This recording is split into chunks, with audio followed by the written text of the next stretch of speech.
नमस्ते आप सभी को। कैसे हैं आप? आज हम लोग चलेंगे हमारी पाठ्य पुस्तक कक्षा 9वीं के लिए जो क्षितिज भाग 1 है ये। इसी पुस्तक के वस्तुनिष्ठ प्रश्नों को हम तैयार कर रहे थे और इसमें 2 भाग है, गद्य और पद्य। तो गद्य के प्रश्न उत्तर हम तैयार कर चुके थे और इसी तारतम्य में आज हम लोग पद्य का जो पाठ 10वां है, माखनलाल चतुर्वेदी केदी और कोकिला, इसके नीचे जो है 11वां पाठ है सुमित्रानंदन पंत ग्रामश्री कविता। इसको ये मध्य प्रदेश बोर्ड की जो पुस्तक है, एनसीईआरटी में जो पुस्तक चलती है, ये मध्य प्रदेश में ये पाठ 11वां है, लेकिन हो सकता है कि और राज्यों में इस पाठ का क्रमांक कुछ और हो। तो इसी के वस्तुनिष्ठ प्रश्नों को आज हम लोग तैयार करेंगे। लेकिन वीडियो प्रारंभ करने से पहले एक बार बोलना चाहूँगा कि आप मेरी जब भी वीडियो देखें तो पूरी वीडियो देखें। इसको आप बीच बीच में इधर उधर करेंगे तो आपको कुछ भी समझ में नहीं आएगा और आप ध्यान से सुनेंगे तो आपको जो प्रश्न उत्तर है वो हाथों हाथ आपको याद भी हो जाएंगे। इसके लिए आपको अलग से कोई तैयारी नहीं करनी पड़ेगी और साथ में मैंने वही प्रश्न रखे हैं आपके लिए जो कि वास्तव में परीक्षा में आने योग्य हैं, या तो अब तक आए हैं या आने की संभावना है। बाकी के अनर्गल प्रश्न एक भी आपको नहीं मिलेंगे, तो मैंने इस बात का ध्यान रखा है और महत्वपूर्ण प्रश्न ही हम लोग पढ़ेंगे, इस बात का भी मैंने ध्यान रखा है। तो देखते हम लोग, चलते हम लोग सुमित्रानंदन पंत जो है ग्रामश्री कविता की ओर। तो बच्चों, जैसा कि हम पहुंच चुके हैं पुस्तक पर ग्रामश्री कविता, और पहले हम इनके बारे में जानेंगे क्योंकि हमारे प्रश्न पत्र में हर तरह से प्रश्न पूछा जा सकता है, तो हम कोई भी संभावना को नहीं छोड़ेंगे, है ना। और एक बार और इस कविता को शुरू करने से पहले एक बार और बोल दूं मैं आपको कि चैनल पर नए हैं तो एक बार चैनल को सब्सक्राइब जरूर कर लें, साथ में बेल आइकन को दबा दें, तो इससे आपको विषय से संबंधित नई नई वीडियो मिलती रहेगी। कभी भी आपको कोई भी विषय से संबंधित समस्या हो तो कभी भी मुझे कमेंट बॉक्स में कमेंट कर सकते हैं। चाहे तो मेरे व्हाट्सअप नंबर है, उन पर व्हाट्सअप मैसेज कर सकते हैं, चाहे तो मुझे मेरे व्यक्तिगत नंबर जो हैं, जो अभी वीडियो में चलेंगे ऊपर, उस पर आप मुझे कभी भी फ़ोन लगा सकते हैं।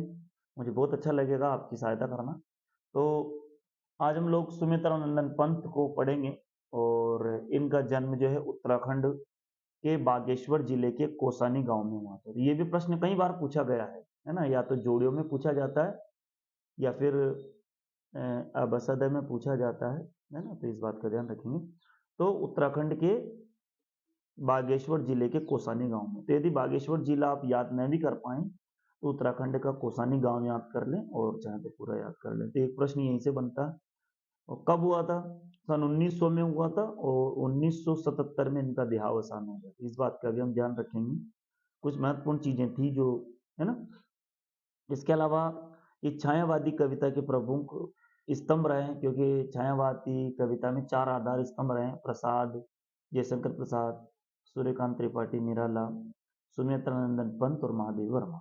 इनके बारे में जो जिक्र है, हम लोग जब हिंदी पद्य साहित्य का इतिहास पढ़ेंगे तो और अच्छे से आपको मैं समझा दूंगा। इससे पहले भी मैंने एक वीडियो बनाई थी, आप चाहेंगे तो पद्य साहित्य के इतिहास के नाम से, उसकी लिंक मैं इसमें नीचे डाल दूंगा इसी वीडियो में, और आप चाहें तो सीधे भी मेरे चैनल से उसको ले सकते हैं, पढ़ सकते हैं। ठीक है, आगे इनके कुछ, ये छायावादी कविता के भी लेखक थे और प्रगतिवाद के भी, मतलब दोनों वाद में ये थे, और वे अरविंद दर्शन से भी प्रभावित थे। ये भी महत्वपूर्ण चीज है। कभी पूछा जा सकता है कि सुमित्रानंदन पंत जो कौन से दर्शन से प्रभावित थे? अरविंद दर्शन से। और ये तो बहुत ही प्रचलित बात है, एक छायावाद और प्रगतिवाद दोनों वाद में इनकी कविताएं हैं, है ना। तो ये छायावादी कवि भी थे और प्रगतिवादी कवि भी थे। ठीक है, अब इनकी कुछ जोड़ियों में इनकी कुछ रचनाएं पूछी जा सकती है। वैसे भी हमारे यहाँ जब हम कवि परिचय लिखते हैं तो 2 रचनाओं से प्रारंभ करते हैं, तो 2 रचना आपके यहाँ ध्यान रखनी है। तो इनकी जो जोड़ियों में अभी तक पूछी गई है वो पूछी गई, तो स्वर्ण किरण, स्वर्ण धूली और कला और बूढ़ा चांद लोकायतन, इनकी अभी तक पूछी गई है। और इसके अलावा भी आपको ये थोड़ा थोड़ा याद करना है ना, तो आपके 2 रचनाओं का वाला प्रश्न भी, कवि परिचय वाला प्रश्न भी तैयार हो जाएगा। साथ में यदि जोड़ियों में या वस्तुनिष्ठ प्रश्नों में कहीं पूछा जाए रिक्त स्थान में, तो आप लोगों को परेशानी ना आए, हम हर दृष्टि से तैयार करेंगे। साथ में एक और पूछा जाता है, इनको कौन सा पुरस्कार मिला था? तो भारतीय ज्ञानपीठ पुरस्कार बहुत ही महत्वपूर्ण पुरस्कार है और ये पुरस्कार जो है बहुत कम लोगों को मिला है ना। तो ये ध्यान रखेंगे, इन्हें भारतीय ज्ञानपीठ पुरस्कार भी मिला, सोवियत लैंड नेहरू पुरस्कार भी इन्हें मिला। ठीक है, साथ में जो कविता हम पढ़ रहे हैं, इस बात का विशेष ध्यान रखेंगे कि महत्वपूर्ण प्रश्न यहीं से बनना प्रारंभ हो गए हैं। तो इसमें कहाँ की सुंदरता का वर्णन किया गया ग्रामश्री कविता में? तो गांव की, क्योंकि नाम से ही पता चला ग्रामश्री।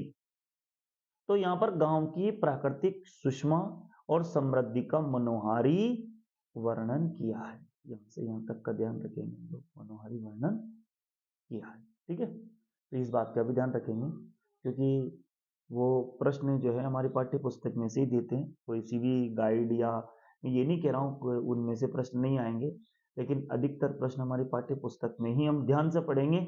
जब कविता को ध्यान से पढ़ेंगे तो मेरा मानना है कि इसी से आपके सारे प्रश्न तैयार हो जाएंगे, और मैंने इसीलिए आपके वस्तुनिष्ठ प्रश्न भी निकाले हैं, ताकि आप लोग जब इनको ध्यान से समझेंगे पढ़ेंगे तो आपका सारा काम जो है वो हो जाएगा। तो ये हमारी कविता है, इसको इसकी व्याख्या को भी हम लोग समझेंगे अगली वीडियो में, और इसी से ही प्रश्न उत्तर बनते हैं, तो हम लोग उसको भी ध्यान रखेंगे अभी। लेकिन अभी हम चलते हैं हमारे वस्तुनिष्ठ प्रश्नों की यात्रा पर और देखते हैं जो भी महत्वपूर्ण वस्तुनिष्ठ प्रश्न हैं। तो मित्रों, जैसा कि हम लोग पहुंच चुके हैं ग्रामश्री कविता के वस्तुनिष्ठ प्रश्नों को की ओर। तो एक तो हमने अभी जन्म और मृत्यु देखी इनकी, तो जन्म इनका सन 1900 में हुआ था, मृत्यु सन 1977 में, है ना। सुमित्रानंद पंत जो है वो छायावाद के भी कवि थे और प्रगतिवाद के भी थे।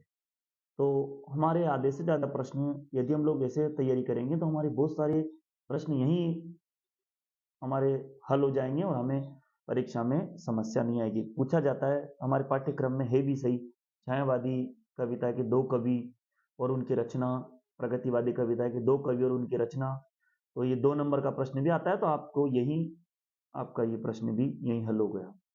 आगे चलते हम लोग। प्रश्न नंबर पहला है, कवि सुमित्रानंदन पंत ने लता का मानवीकरण किस रूप में किया है?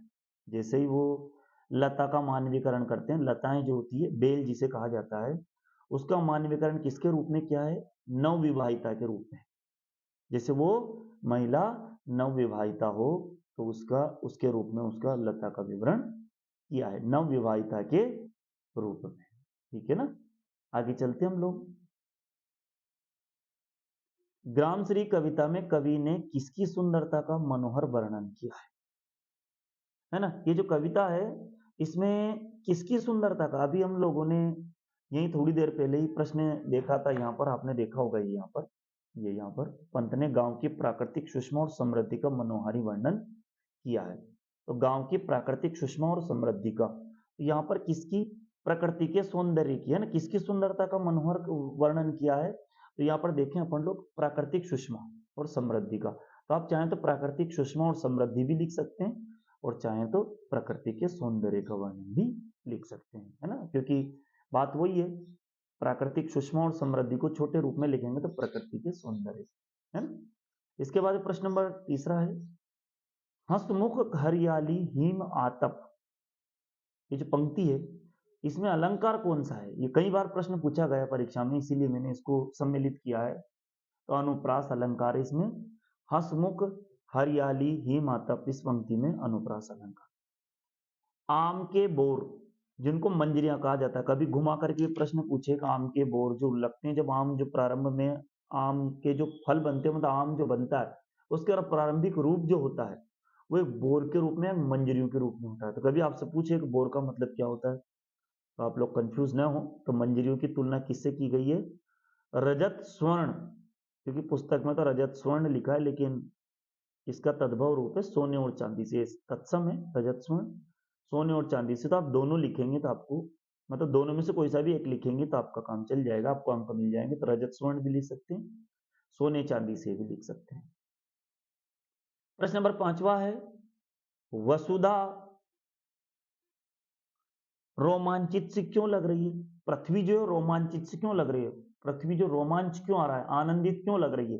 क्योंकि जौ और गेहूं में बाली आ गई है, क्योंकि आज जौ की फसल है और गेहूं की फसल में बाली आ गई, तो पृथ्वी जो है, वसुधा जो है, वो भी रोमांचित सी लग रही है। इस बात का ध्यान रखेंगे।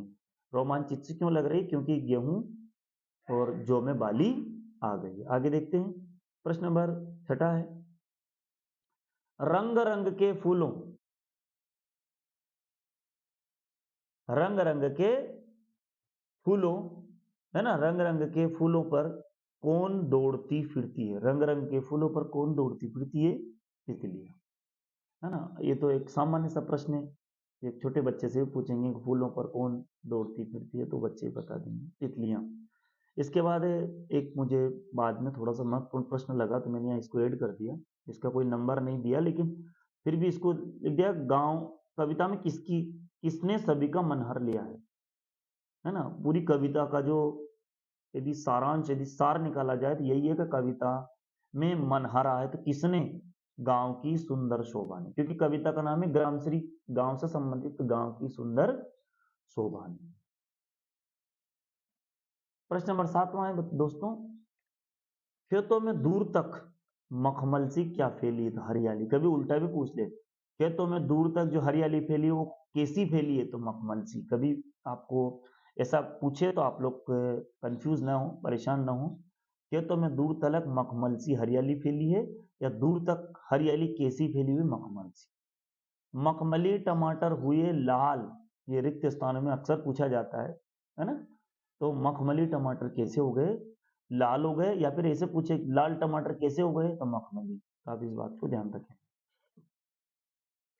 प्रश्न नंबर 9 है दोस्तों, कवि ने गांव को हरता जनमन क्यों कहा है? तो गांव को हरता जनमन निज शोभा के कारण, गांव की जो निज शोभा है ना, इसके कारण, यह प्राकृतिक जो सुषमा समृद्धि है उसके कारण निज शोभा, क्योंकि गांव की जो शोभा है उसके कारण गांव को हरता जनमन कहा, क्योंकि गांव के जो लोग हैं बड़े आनंदित होते हैं, क्योंकि उनके पास प्राकृतिक वातावरण होता है हर चीज। और आज हम लोग शहरों में देखते हैं, अब हम गमले भी देखते हैं तो वहां पर सब कृत्रिम होते हैं, बनावटी फूल होते हैं, लेकिन गांव में हर चीज आपको कृत्रिम मिलेगी। प्रश्न नंबर 10वां है, कविता में किस मौसम के सौंदर्य का वर्णन है? पूरी जो कविता हम बोलते हैं, पढ़ते हैं, समझते हैं, तो कौन से मौसम के बारे में? तो हम सबको पता है गेहूं की फसल पकती है, जौ की फसल पकती है, आम के फल आते हैं, फल की जो प्रारंभिक रूप आता है कब आता है? तो ये एक सामान्य सी बात है, बसंत ऋतु में सब बातें होती है। तो यहाँ पर बसंत ऋतु का ही वर्णन है, ये सामान्य सी बात है। प्रश्न नंबर 11वां है, खेतों पर पड़ती सूर्य की किरणें किसके समान उज्जवल है? खेतों पर आज सीधी सूरज की किरणें पड़ रही है, तो किरणें जो पड़ रही है वो किसके समान?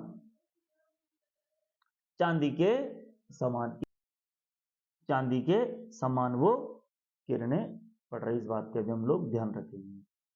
इसके बाद फिर वातावरण में तेलाक्त गंध, तेल जैसी खुशबू क्यों फैली हुई है? वातावरण में ऐसा क्या कारण है तो तेल जैसी खुशबू फैली हुई है? तो पीली सरसों के फूलों के कारण, क्योंकि सरसों से तेल निकलता है, और सरसों का तेल का उपयोग तो शायद आप सभी लोग करते हैं। मुझे एक बात कमेंट बॉक्स में कमेंट करके भी बताएं आप, आपके यहाँ सरसों का तेल किस किस रूप में उपयोग होता है, खाना बनाने में किस किस के घर में होता है, या अचार डालने में किस किस के घर में होता है, ये सब हम लोग समझ सकते हैं। इसके बाद देखते हैं परीक्षा, ये प्रश्न नंबर 13वां है, सॉरी 13वां प्रश्न है, कविता में गंगा की रेत का चित्रण किस रूप में हुआ? गंगा पर जो रेत है, गंगा नदी के किनारे पर जो रेत है, रेतीला, जो क्योंकि हर नदी के किनारे पर रेत होती है, क्योंकि नदी का जो पाट पे पानी फैलता है, पानी वापस नदी में समाता है, तो वो आसपास रेतीली जगह हो जाती है, तो रेंगते सांप के समान। और ये थोड़ा सा 12वां प्रश्न जो है वे विपरीत ऐसे पूछ सकते हैं कि पीली सरसों के जो फूल हैं उनकी खुशबू कैसी है? तो तेलाक्त गंध जैसी। तो थोड़ा विपरीत भी पूछे तो आप लोग ध्यान रखें। मटर की लटकती फलियां वो कैसी प्रतीत हो रही है? तो मटर की लटकती जो फलियां हैं वो मखमली पेटियों के समान, मखमल की पेटियों के समान लटकती हुई सी प्रतीत हो रही है। इस बात का भी ध्यान रखेंगे कि मटर की जो लटकती फलियां हैं वो कैसी? मखमली पेटियों के समान। उल्टा पूछे तो मखमली पेटियों के समान कौन लटक रही है? तो मटर की फलियां। इस बात ध्यान रखेंगे। और एक प्रश्न और है आपके लिए जो महत्वपूर्ण है मुझे लगा, ये हमारा निदानात्मक मॉड्यूल है, इसमें मुझे एक प्रश्न लगा महत्वपूर्ण जो आया था, तो मैंने कहा ये भी आपका साथ के साथ तैयार करवा दूं। बाकी इसकी उत्तरमाला जो है वो भी मैं आपको डालूंगा और हर प्रश्न को हल करके आपके सामने प्रस्तुत करूंगा, तो आपको इससे भी फायदा मिलेगा। देखते हैं। तो ग्रामचरी कविता में गांव पर आकाश जो है वो किसके समान आच्छादित है, इस बात का ध्यान रखें। किसके समान आच्छादित है? तो हम लोग देखें नीलम के समान, है ना। तो इसका उत्तर क्या होगा दोस्तों? नीलम। इस बात का ध्यान रखें। कैसे? जो नीला आकाश है तो इसका उत्तर हम लिखेंगे नीलम।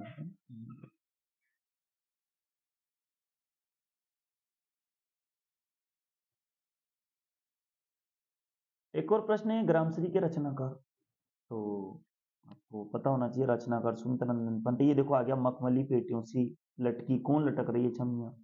तो मटर की जो बेलें हैं वो लटकी हुई है, ये हम लोगों को इसमें पता चल रहा है ना। लेकिन है ना, मटर की क्या लटक रही है? तो क्या छमिया क्या लटक रही है? तो छमिया छिपाए, क्या छिपा रखी है उसने? मटर की जो फलियां उन्होंने क्या छिपा रखा? तो यहाँ पर छिपाया आएगा, छिपाए बीच लड़ी। ये तो आप कविता को पढ़ेंगे, कविता की एक एक पंक्ति को पढ़ेंगे तो हमें आराम से समझ में आ जाएगा। तो आप लोग इस तरह से एक एक विषय वस्तु को ध्यान से समझेंगे, पढ़ेंगे, तो आपको बहुत ही अच्छा लगेगा, समझ में आएगा। तो मित्रों, आप चाहें तो इसकी स्क्रीनशॉट भी आप ले सकते हैं। 1 मिनट के लिए मैं थोड़ी रोशनी इसकी बढ़ा देता हूँ। आप चाहें तो इसकी स्क्रीनशॉट भी ले सकते हैं, चाहें तो एक बार इसको अच्छे से पढ़ भी सकते हैं, तो आपको सारे प्रश्न जो हैं उसके उत्तर जो हैं आपको आसानी से याद हो जाएंगे। और कहीं पर भी आपको समस्या आती है तो आप मुझे व्यक्तिगत संपर्क कर सकते हैं, इससे आपको अच्छा लगेगा। और चाहे तो आप नोट्स बना करके भी आप लिख सकते हैं नोट्स के रूप में, तो ये हमेशा आगे काम आएगा। ठीक है, यदि कोई टीचर है वो बच्चों को पढ़ाते हैं तो वो भी नोट्स के रूप में इसका उपयोग कर सकते हैं। तो इस तरह से हमारी जो ये यात्रा, जो ग्रामश्री कविता को पढ़ा था हमने, ये यहाँ पार्ट पूरा हुआ। इसके बाद जो भी महत्वपूर्ण प्रश्न आपको लगते हैं तो आप अपनी तरफ से भी कमेंट बॉक्स में कमेंट कर सकते हैं। और इसके साथ ही में एक बार ये आप रचना जरूर याद कर लें, क्योंकि ये अक्सर पूछी जाती है, स्वर्ण किरण वगैरह, स्वर्ण धूलि, ये भी याद कर लें। और इसी के साथ ये वीडियो देखने के लिए आपका बहुत बहुत धन्यवाद। चलते हम लोग अगली वीडियो जो पार्ट 12वां है हमारा, उसकी ओर चलते हैं। आप सभी का ये वीडियो देखने के लिए धन्यवाद, बहुत बहुत धन्यवाद।